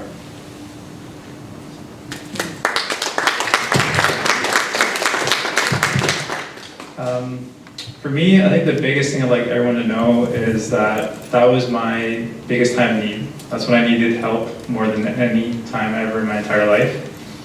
And kind of want to echo is like, we are human, but yeah, that's when I really needed help, or just kind of hope in that time. And I think that's what I hear a lot back from a lot of peers is like they need help right now. Like this is the time that they need hope or compassion in their lives, because they're in a really tough spot. Like so I've been there myself, and it's you can talk it all you want, but it's like it's by far the worst thing, and it's hard. Yeah.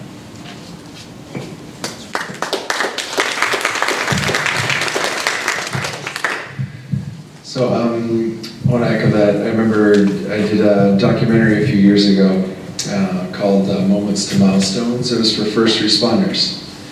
And there's somebody that shared a story and said he had unintentionally had the unregulated drug supply so variable, so he had a toxic reaction, and somebody had saved his life and brought him to Peace Arts Hospital, and he was discharged in the middle of the night with no, they had to cut his shirt, so no shirt and no shoes. And so there was in the rain in the middle of the night, and he thought, what's the point? What's the point? And so then he found some more substances to intentionally take his life. He didn't die, someone found him, brought him back to Peace Arts Hospital, and someone there said, I see you didn't learn from the first time. Right? So he was there for a bit, but one night, someone who was just custodian came and, no, it's not a custodian. It was someone who worked in a different section of the hospital and was just covering a shift. And sat with him, asked him where he's from, asked him about his life. They got into a conversation, spent about an hour with him. In that moment, he was like, right, connection. I have dignity too. This person feels like I'm worth his attention. And he decided to go straight from hospital to a treatment center. Right? So these little moments can tip a person's trajectory to the good or the not so good. And every interaction matters. So, and we don't always know, right, when we're having this. We actually have some questions on Slido, so that was going to be our next thing. Yeah, did you put one into Slido, Ramon? I didn't, but it's just directly what you said. Okay. He went directly to a treatment center. Mhm. My understanding is that there are no spaces in treatment centers to go directly to. We have a horrible shortage. So what is there any kind of a solution to that? That's a larger question. I guess I would say there are treatment centers, there are beds. Fraser Health does have a number of residential programs. It's just the need is so massive. Why is the need so massive? And as Gabor would say, in a world where there's so much richness and goodness, how is it that so many people are experiencing, because addiction is about suffering, right? It's a person's attempt to resolve their suffering. And why in 2013 are so many people in that much pain? Right? What's gone missing? And as we were saying, community can be such a critical element and feel a sense of belonging and worth, an opportunity to participate meaningfully in life. Right? Those are resilience factors. So, treatment center, that's one part of a story I was sharing, but I often think about what's generating all of what we're seeing in the first place, and how do we participate in everybody's lives, right, with every interaction. If we all did it all the time as a matter of being, I don't know where we'd be. It's interesting. I will say though, at Sources, we will certainly work with people to get where they need to go. Yes, in the public system, it can be a process. There can be some challenges in getting there, but all the time we're getting people into what's going to work for them. We have a residential coordination service. It does its best. So there is reason for hope, right, in our system, for sure. Shauna, you got a question?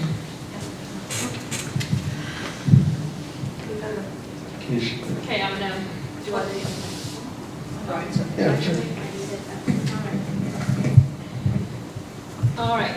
So first question is, curious to hear more about this relationship between anger and hope, especially considering how often advocacy efforts devolve into angry mobs and blame games.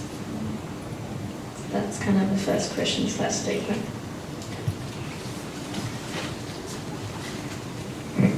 Thank you. Well, I also want to acknowledge that we've heard from you a lot, so please feel free to step in as well, like if you have thoughts on that. I think that we often position an emotion like anger as antithetical or like oppositional to something like hope or peacefulness. And I think that the reality of, this whole rainbow of emotions that we can feel is that they all have a role to play in our relationship to hope. And one of the things I thought about when we were having this conversation, and you shared that story about the woman putting the blanket on somebody, was that I had a student last week, and she was an immigrant from China who has moved to Canada now, and she was telling me that, when I first moved to Vancouver, everybody told me, whatever you do not go to the downtown east side because it is extremely dangerous. And she said that the emotion that she felt about this place was fear. And that's all she thought about when she thought about the downtown east side. And then we spent some time there. It was just, one class, but we heard from some people who live in that community and who talked about some of these strengths that you've been sharing, I think what that illustrates is a deep level of care that we often don't even see in communities that are much more well off. And I think that's what happens sometimes in communities that struggle a lot, is that we're more able to share a sense of caring because they know how desperate everybody is, right?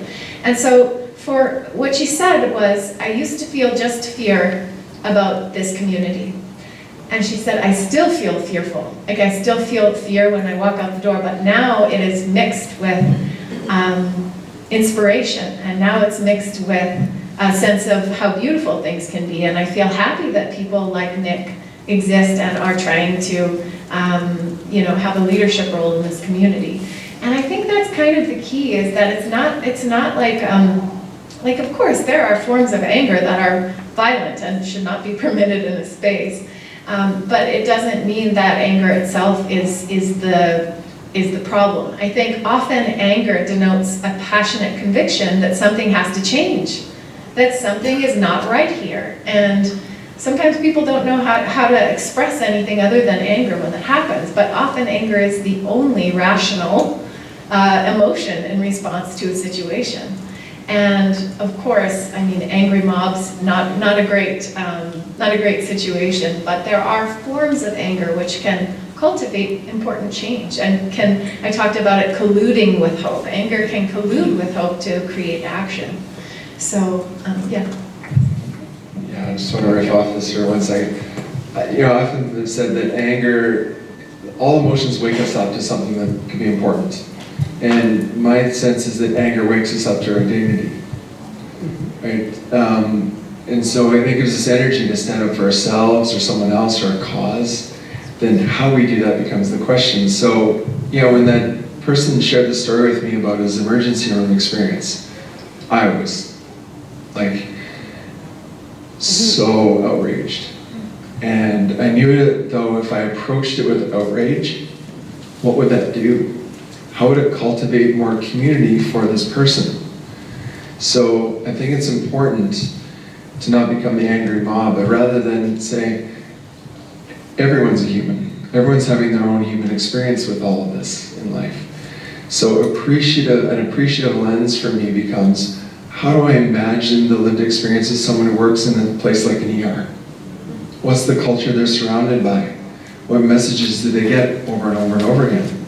That maybe is all that they can see in that moment.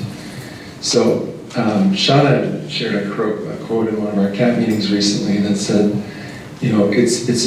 it's impossible to hate something when you come closer to it and deeply understand it. So my response then was, how can I help people understand? And I think that's why we're here tonight. Just one real quick note on anger, and no, we don't need angry mobs.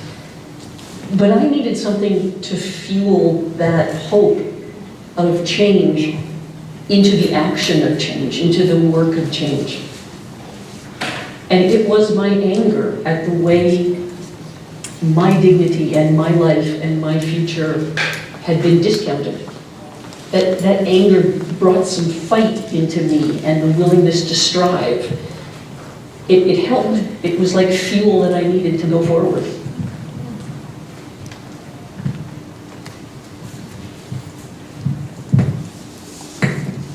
Yeah, I think anger can be an okay emotion if you understand where it's coming from, right? It's not bad to be mad, not be always sad or happy, right? Violence is different, I think, right? But we're just talking about anger and emotion that you can learn from yourself from it.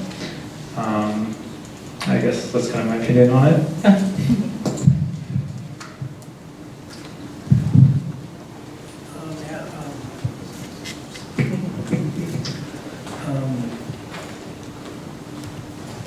To use anger to bring hope. think it's something that, you know, I'm angry that, I'm sad, but I'm also angry that so many people are dying from overdose every day. And through that anger, I can try to help and affect change and hopefully bring hope. Thank you. I guess we have one more question from Slido. Yeah.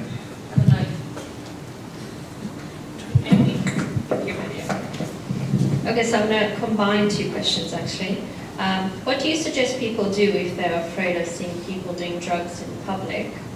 And furthermore, what should local businesses do when unhoused or mentally unstable people are sleeping in their doorways and shoplifting in their stores?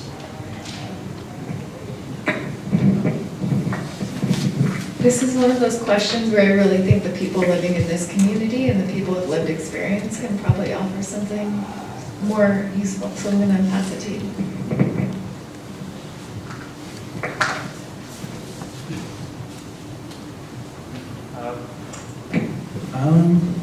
I think that's a kind of a complex one. I'm not sure how to word that one, to be honest. But yeah, sorry. I don't want to.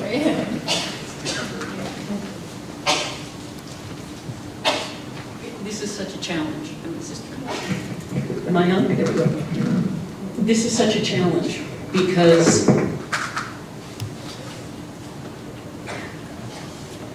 there are behaviors that are just wrong in a sense. That's not me trying to take ethics and morality out of things. I'm going to tell you a story. When I was unhoused, I grew up in church, I have a religious family, and I know that church kitchens always have food. And I got hungry, and I realized that I could just sneak into the unlocked Baptist church where I was living, and there were food in the cabinets. And what I did was I stole. And I'm not going to sit here and say that stealing is right, but I was hungry. Like really hungry, painful hungry. And the only thing I can offer in response to that question is something I've already said, and it sounds repetitive now. I was a person who was so hungry my body hurt.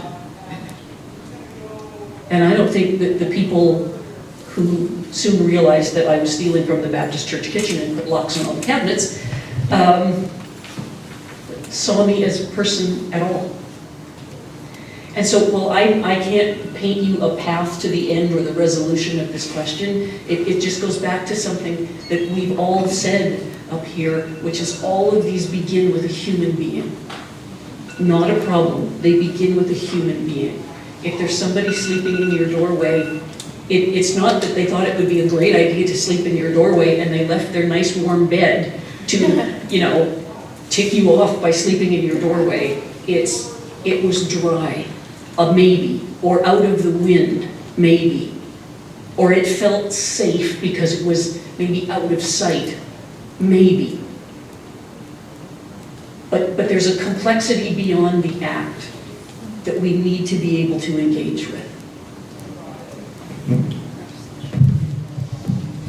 I'll tell you a story as well. So Ryan, you'll know this person.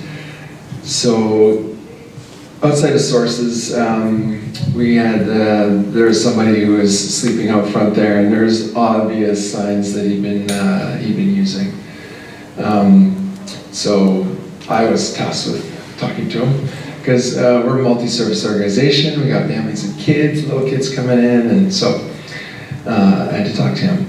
Well, of course, what's leading into this for him is all the previous conversations he's ever had with people telling him to move on, right? So initially I got real defensive, like, you're asking me to shuffle on, aren't you? So it took a while, and but I'm thinking about what Kari was saying about relational accountability. So it was a tense first 10 minutes. But I stuck with it, and I asked him his name, asked him where he'd been, and where he'd been sleeping for the last while, and if he was hungry, if he needed anything. And then we talked about, so we can't be necessarily sleeping out here, or being out here by 9 in the morning, but you can certainly sleep here, right? So could we make a deal? Be here all you want. I'm glad that it's safe here. If you wouldn't mind, keeping our entrance free by the morning, then we're all good. And hey, if there's anything else we can talk about, happy to talk to you. Surrey, he plays his guitar. He is a very lovable guy, incredibly lovable guy. But had we both just reacted in that first encounter, had I approached him with, "You are a nuisance, right? You're in the way of the kids that are going to be coming in here," he would have just been seen as a nuisance, feel like someone that's to be gotten rid of. And I know our interaction would have been yet another act of marginalization for him. Whereas now, he's quite a powerful part of our peer support network. If you want to speak to that. Yeah, he's really important to our peer support network, probably one of our active members. He's always going out. He's such a big heart. He generally goes out of his way to help out people or strangers just that aren't even peers. He just likes to help people in general. And as a business member, he no longer is in front of our door at 9 a.m. That's relational accountability. And it goes both ways. We cared about him, he cares about us.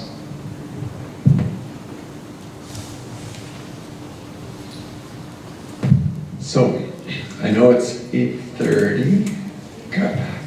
Yeah, Kari, I was wondering, having listened to the panel, just since you're introducing us to these concepts today, is there anything that's standing out for you from what you're hearing that you want to reflect on just now? Yeah, I think that, thanks for coming, folks. Nice to see you. I think that it's important to point out that there are issues that can be solved interpersonally in how we are to one another. And there are issues that require really big, significant systemic changes. And that's not to let us off the hook of those, because we are responsible for creating, who creates systemic changes? Humans do, right? It's still an interpersonal act to attend meetings or to vote or to decide to create policies in our company or our business that are a little bit more humanizing, right? And so I don't want us to think that everything will just be solved by being nicer to each other and by, giving somebody a blanket. I think that story was so powerful, not because it was about giving somebody a blanket, but because it was about somebody who had nothing and was a part of a system that continuously was creating a situation in which she was marginalized and she was walking around barefoot. What was powerful about that story was how that act of kindness intermingled with incredible inequality and incredible, maybe, sense of despair and hopelessness, right? So, yeah, I think that, as we think through the solutions in a community, there are really complex issues around businesses. And I know that I work with a lot of students in the downtown east side who identify as women and say, I don't feel safe when I walk down, the sidewalk. And those are real. These are real issues, and it's not to discount the realness of some of that. It's just to understand that it's complex and it requires having messy conversations like we're starting to have tonight, and getting more deeply into it. It's not just one thing that is solved by a 1-hour conversation, right? So, yeah. No, can you imagine? Yeah. I'm conscious that I had asked Rhonda to maybe just share a few thoughts of what she witnessed here tonight, and I was wondering if we're ready for her to come up here. Would that be okay? Okay. Rhonda, would you like to come up? I'll give you a seat up here.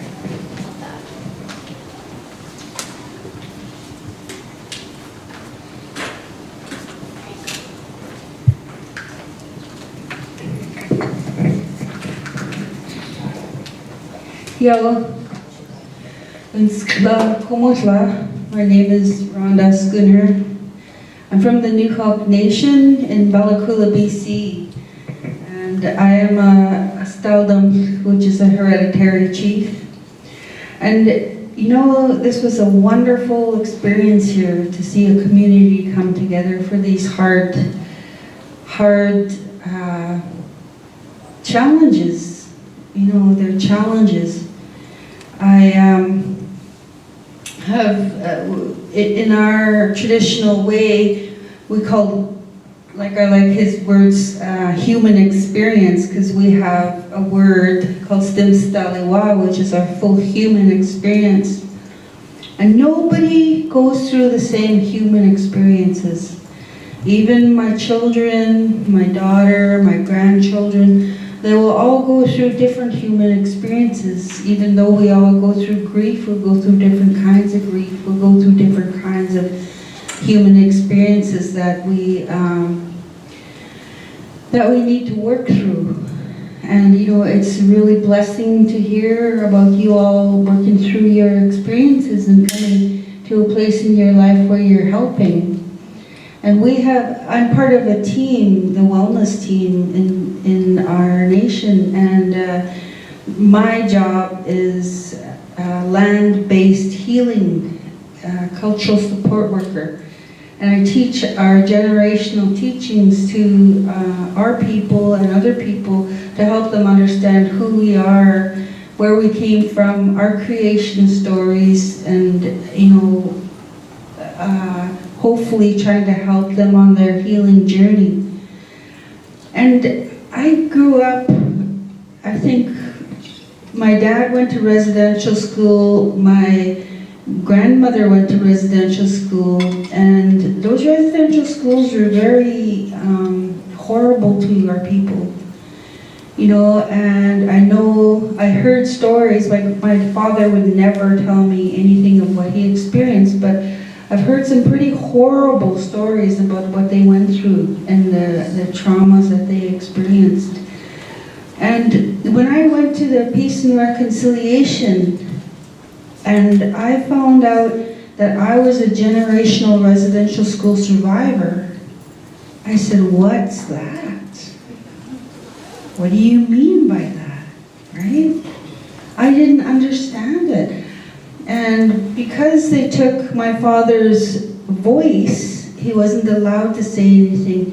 He was most likely, he wouldn't tell me what happened to him, but my uncle who went to the same school, he was beaten, he was raped, he was tortured.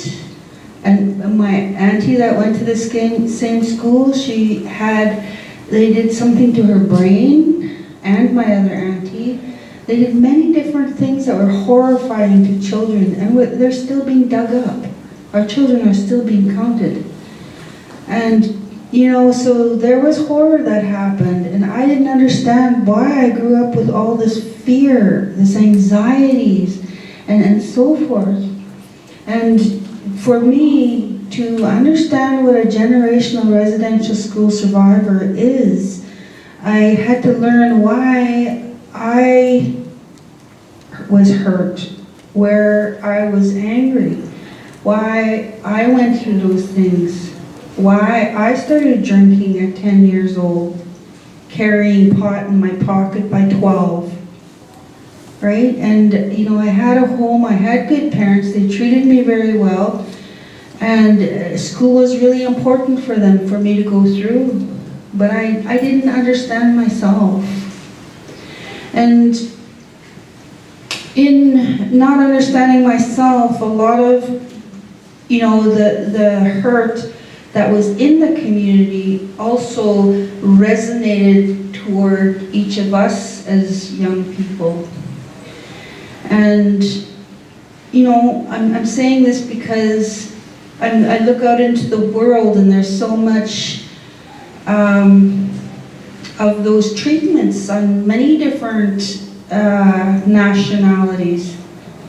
And, you know, I really believe in generational traumas, that what we carry came before us in generation to generation. And sometimes we hold those and don't understand why we're even paining, why it was even hurting us.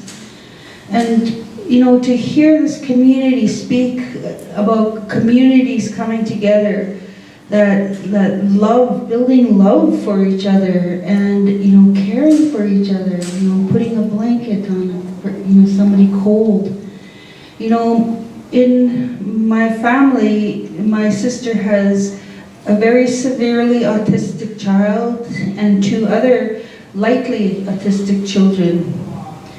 And instead of, you know, being angry at them, we love them so much that we teach them what we can. We're teaching them to garden, teaching them to look after themselves, teaching them what we can. And, you know, to have a mental disability is very difficult, you know, but what I was taught in our cultural way and traditions is that when you come to this world to experience life, we come as whole. Whether you're, you know, have a disability, you know, whether you're have a very challenging mental illness or even born in that way, that we come as a full-spirited human being. Just we have that challenge of what we came here to experience, and we learn different, or we experience this life in a different way.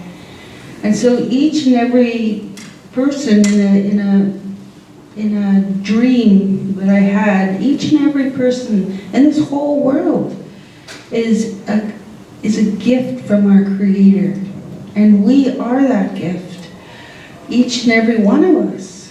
And so in my culture and tradition, one of the words that we have, and it's a Nukok word, I can't say it without it being written in front of me. I'm 57, and my language was taken from us because we weren't allowed to speak it, and we weren't allowed to practice our traditions, we weren't allowed to potlatch, you know, all of those were taken from us. And so as 57 years old, I'm learning my language, I'm learning my traditions. My son committed suicide 14 years ago, and I was so broken. I had to drink every night. If I did not drink, I'd howl all night long. And I would sleep all day. And everything was turning, it was the darkest time in my life, the darkest. And I knew if I didn't change my life that I wouldn't see my daughter being raised. I wouldn't see my grandchildren or hold my great-grandchildren. And the most important thing to our people is our pooped e-suits, our children yet unborn. And we have children all yet unborn, whether it's going to be a grandchild that comes, whether it be a child that comes. Those are our most important things for us to hold up ourselves. And so I always share with our people, when we go to bed at night, it's like you have mirrors. You turn those mirrors in and say, how did I work on my life today? How did I handle my jealousy? How did I handle my grief and loss? How did I handle these things when I was carrying so much pain? You know, but when we're dealing with people who are in pain, if somebody's acting out, I say, hold your mirrors outward. And hopefully it will reflect to them what they need to see, that where they can go and help themselves. And we don't have to hold up our hands or anything, but just in my mind and my heart, I say, hold my mirrors up to you. Hopefully in your anger moment that you would be able to reflect and see yourself. And then I look when I go to bed, I turn the mirrors around and look within and say, how did I handle this today? Was I kind to that person? Was I caring to that person? Did I treat them like a human being? You know, we have come a long way, and building relationships is one of the most important things that we can do. And I really am thankful to be here today, to witness this work, and witness Kari's work, and all your work. It was very interesting. It was very a great experience to witness this great humanity that's happening right today. Thank you.